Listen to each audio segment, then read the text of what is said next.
Halo, apa kabar semua? Jumpa lagi bersama Asiri, alur singkat cerita film. Seperti biasa, kami akan menemani kalian dari kegabutan atau aktivitas apa saja yang tidak berguna sama sekali. Bagi kalian yang sedang bingung mencari film, kami akan sajikan alur cerita film apa saja yang membuat kalian semakin tegang dan bergairah. Film yang akan dibahas kali ini berjudul 12 Years Night yang dirilis pada tahun 2018. Film ini diangkat dari kisah nyata yang menceritakan 3 orang gerilyawan yang menentang sistem diktorat di Uruguay. Akibat tindakannya itu, mereka ditahan dan disiksa oleh militer selama 12 tahun. Seperti apakah kisahnya? Daripada membuat kalian semakin penasaran, langsung saja ke alur ceritanya.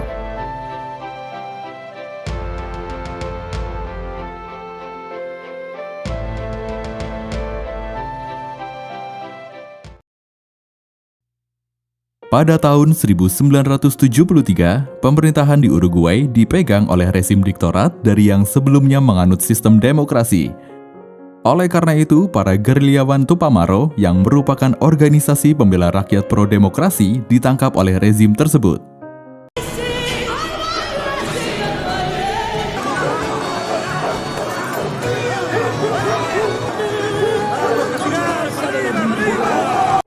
Beberapa orang di antaranya adalah Jose Pepe Mujica atau Pepe, Mauricio Rosenkopf atau Ros, dan Eleuterio Fernandez atau Eleu.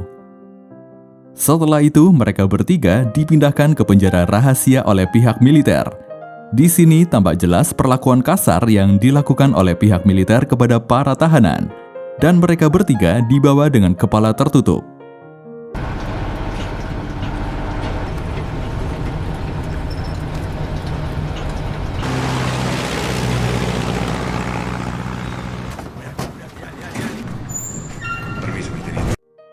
Sesampainya di penjara yang baru, mereka dipisahkan ke sel masing-masing.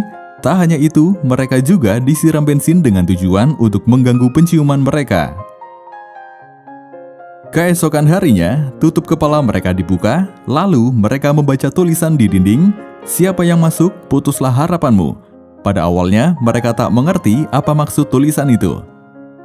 Setelah itu, mereka mendapat surat dari Departemen Resolusi Pertahanan yang menyatakan jika mereka tidak boleh berbicara dengan siapapun, termasuk dengan sipir penjara.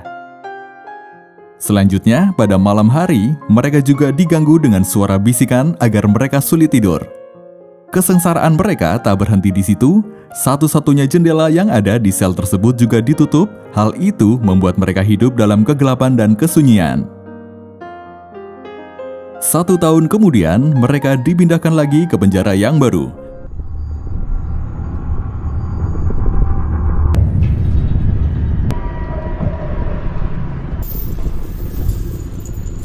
Lalu, pada suatu ketika, mereka didatangi oleh petinggi militer yang mengabarkan status hukum mereka. Perwira itu mengatakan jika mereka saat ini menjadi sandera atau tahanan politik. Oleh karena itu, pihak rezim tidak bisa membunuh mereka. Tapi, pihak rezim akan menyengsarakan mereka, seperti memberi makanan seadanya dan lain sebagainya, hingga mereka stres dan berniat bunuh diri. Selain itu, tidak ada yang bisa melakukan pembelaan pada mereka. Namun, walaupun begitu, mereka masih bisa dibesuk oleh keluarga. Hal itu tentu dapat sedikit memberikan semangat bagi mereka. Tapi ketika orang tua Ros membesuknya, tiba-tiba ayah Ros mengalami serangan jantung ketika melihat kondisi anaknya. Hey, viejo, ¿estás bien? Isaac, por favor. Papá, soy yo. ¿Dónde está mi hijo? Quédate.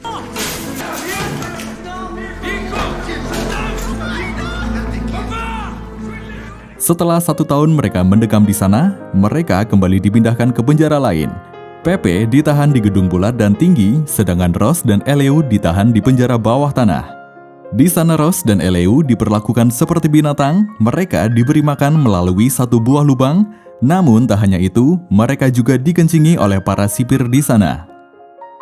Hal yang tak kalah menyedihkan juga dialami oleh Pepe, di mana dia hanya ditemani oleh semut dan serangga. Di penjara itu pula, Pepe mulai mengalami halusinasi seperti melihat burung-burung berterbangan di atas sel, serta berhalusinasi melihat ibunya datang dan berbicara dengannya karena terlalu lama tidak berbicara dan sendiri.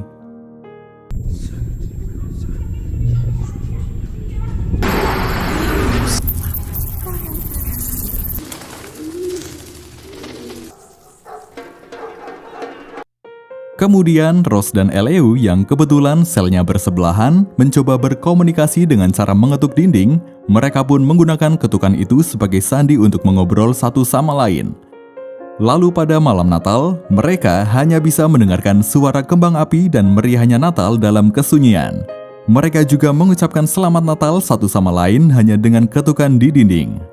Mereka juga mencoba menghibur diri dengan bermain catur meski hanya berbekal ketukan dinding dan tidak ada papan catur.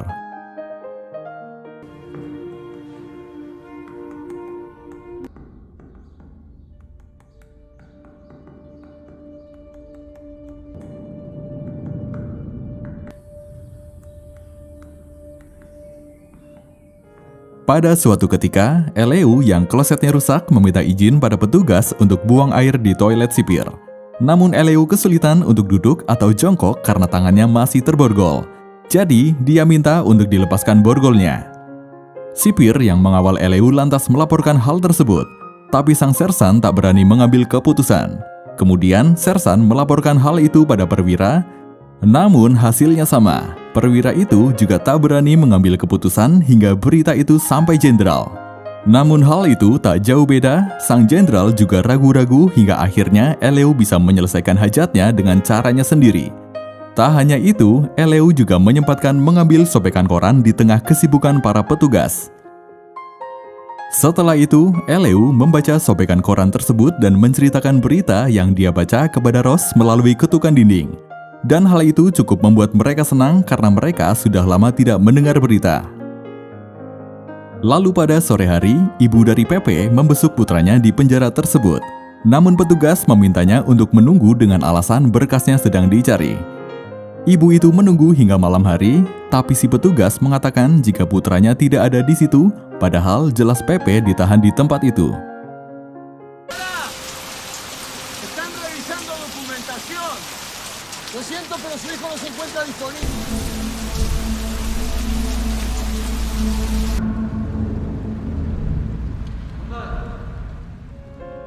Setelah beberapa lama mereka ditahan di tempat tersebut, mereka kembali dipindahkan ke penjara lain. Penjara itu tampak lebih luas, tapi sipir di sana membatasi aktivitas mereka dengan membuat garis putih, dan mereka tidak boleh melintasi garis putih tersebut. Tembok penjara itu juga cukup tebal sehingga menyulitkan Rose dan Eleu untuk berkomunikasi dengan ketukan dinding. Selanjutnya, pada suatu hari, salah satu sipir di sana curhat pada temannya jika cintanya ditolak oleh seorang gadis. Mendengar hal itu, Rose menawarkan pada sipir tersebut untuk menuliskan surat cinta. Pada awalnya, sipir itu menolak tawaran Rose. Tapi, demi mendapatkan gadis pujaannya, sipir itu akhirnya memberi Rose kertas dan pensil untuk dibuatkan surat cinta. Bájame una lapicera y un papel y yo te ayudo.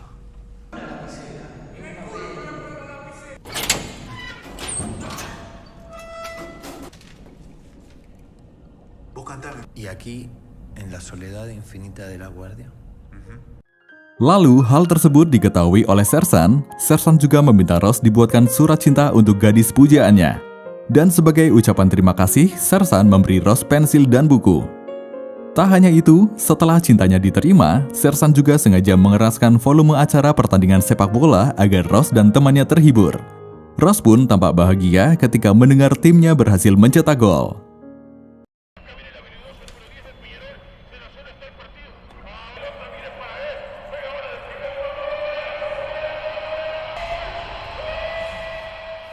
Namun, suasana kekeluargaan yang mulai terjalin harus sirna.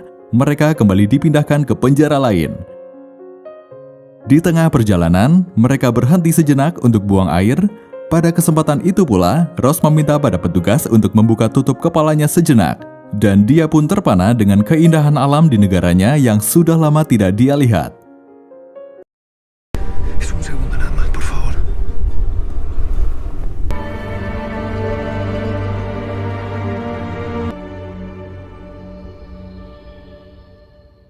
Sesampainya di penjara yang baru, mereka mendapatkan tempat yang jauh lebih buruk. Penjara itu sangat sempit dan pengap. Pepe terus berteriak-teriak seperti orang yang mengalami gejala depresi.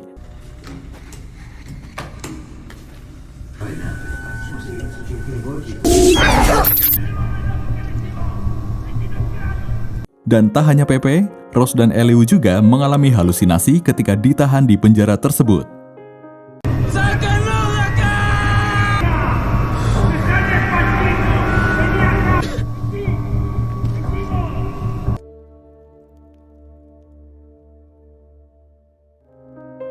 Beberapa lama kemudian, mereka kembali dipindahkan ke penjara yang lainnya yang lebih layak dari penjara yang sebelumnya.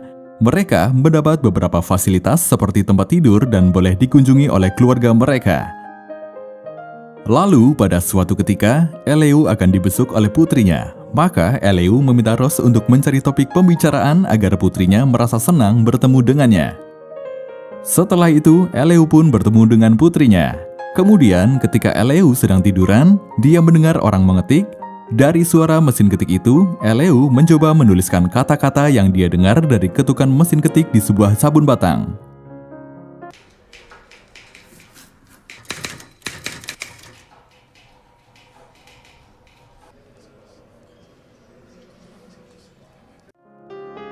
Selanjutnya, mereka bertiga kaget ketika tiba-tiba para sipir memasuki sel mereka dengan membawa fasilitas tambahan seperti buku, meja, radio, dan sebagainya. Tak hanya itu, mereka juga mendapat pemeriksaan dari dokter. Hal itu ternyata karena mereka akan didatangi oleh Palang Merah Internasional untuk mengecek kondisi mereka.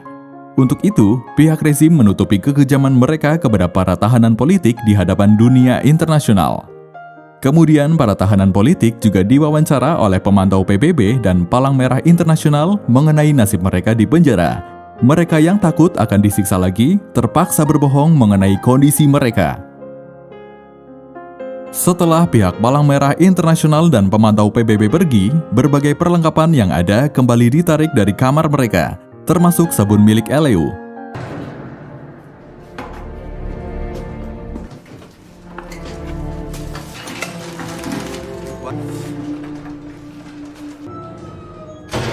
Kemudian, Eleu didatangi oleh perwira strategi militer karena di sabun milik Eleu terdapat tulisan dan perwira itu menanyakan maksud dari tulisan itu.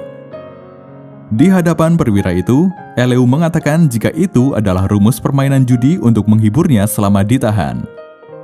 Pertemuan antara perwira itu dan Eleu membuat Eleu teringat kisah tragis beberapa tahun silam, di mana perwira itu adalah orang yang memimpin penyerbuan ke rumah Eleu dan kejadian itu menewaskan istri serta kakak Eleu. Hay algo raro.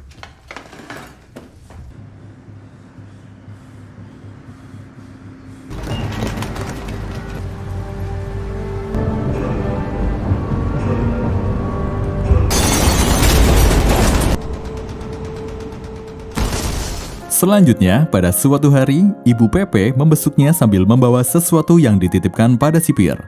Dalam pertemuan itu, Ibu Pepe melihat ada yang tidak beres pada putranya. Pepe juga mengeluhkan kondisi yang dia alami pada ibunya. Tapi Ibu Pepe tidak bisa berbuat apa-apa dan hanya bisa menyemangati anaknya serta berpesan agar tidak putus asa serta mengatakan, hanya orang yang sudah kalah yang berhenti melawan. A mí me tenés que escuchar. Yo soy tu madre. No sé hacerlo. Los únicos derrotados son los que bajan los brazos. Kemudian, barang yang dibawakan ibunya tak kunjung diberikan pada Pepe, sehingga saat para petugas sedang upacara, Pepe berteriak-teriak untuk meminta barang yang dibawakan ibunya. Hal itu tentu membuat para petugas marah. Namun Pepe mengancam akan berteriak untuk membongkar seluruh kebusukan para petugas.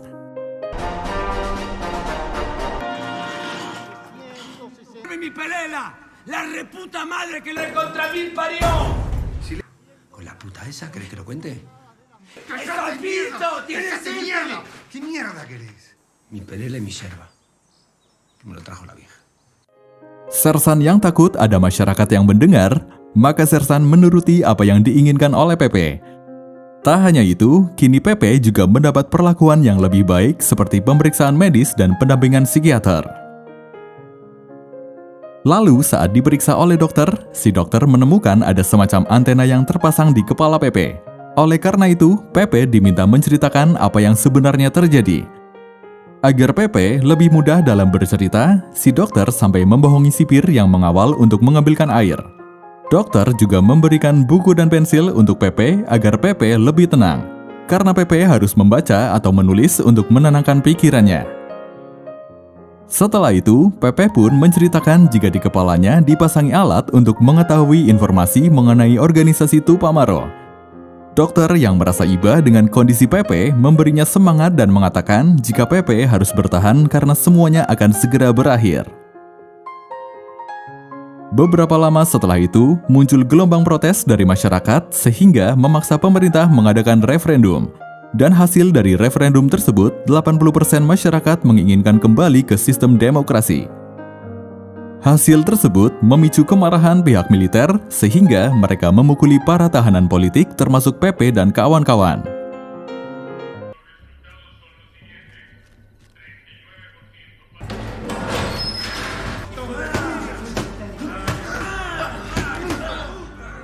Setelah itu, mereka bertiga kembali dipindahkan ke penjara lain untuk kesekian kalinya. Di penjara itu, Ross kembali bertemu dengan Sersan yang dulu dia bantu. Sersan mengatakan jika dia dan kekasihnya sudah menikah, dan sebagai ucapan terima kasih, Ross diberi hadiah. Namun bukan materi yang Ross minta, tapi Ross meminta dipertemukan dengan kedua sahabatnya. Sersan itu mengabulkan permintaan Ross. Mereka pun dipertemukan di lapangan lapas. Meski mereka tidak boleh saling berbicara, mereka tambah bahagia karena sudah tidak bertatap muka selama 10 tahun. Dígame qué más puedo hacer por usted.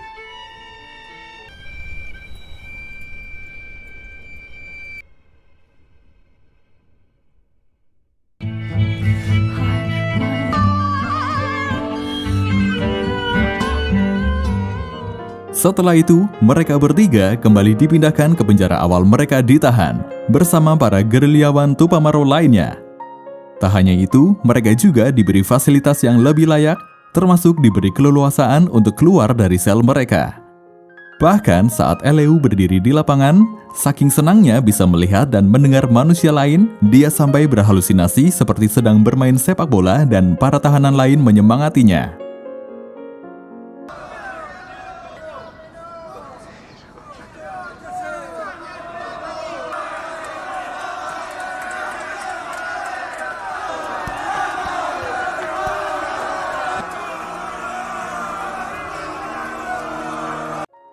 Kemudian, pada tahun 1985 atau tahun ke-12 mereka di penjara, akhirnya mereka bertiga dibebaskan setelah menandatangani beberapa dokumen.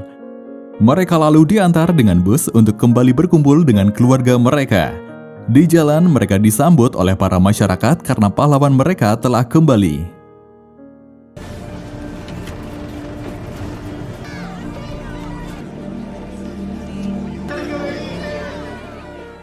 Setelah sistem pemerintahan berganti, akhirnya Eleu menjadi bagian dari Departemen Pertahanan. Dia juga menjadi seorang dermawan dan Eleu meninggal pada tahun 2016. Lalu Ross diangkat menjadi Direktur Kebudayaan Kota Montevideo, sedangkan Jose Pepe Mujica terpilih menjadi Presiden Uruguay pada tahun 2010. Jose Pepe Mujica juga mendarmakan sebagian gajinya untuk rakyat serta hidup sederhana sehingga dikenal sebagai presiden termiskin di dunia. Seperti itulah kisah tentang 3 orang gerilyawan yang menentang sistem diktator di Uruguay. Terima kasih dan sampai jumpa di alur cerita selanjutnya.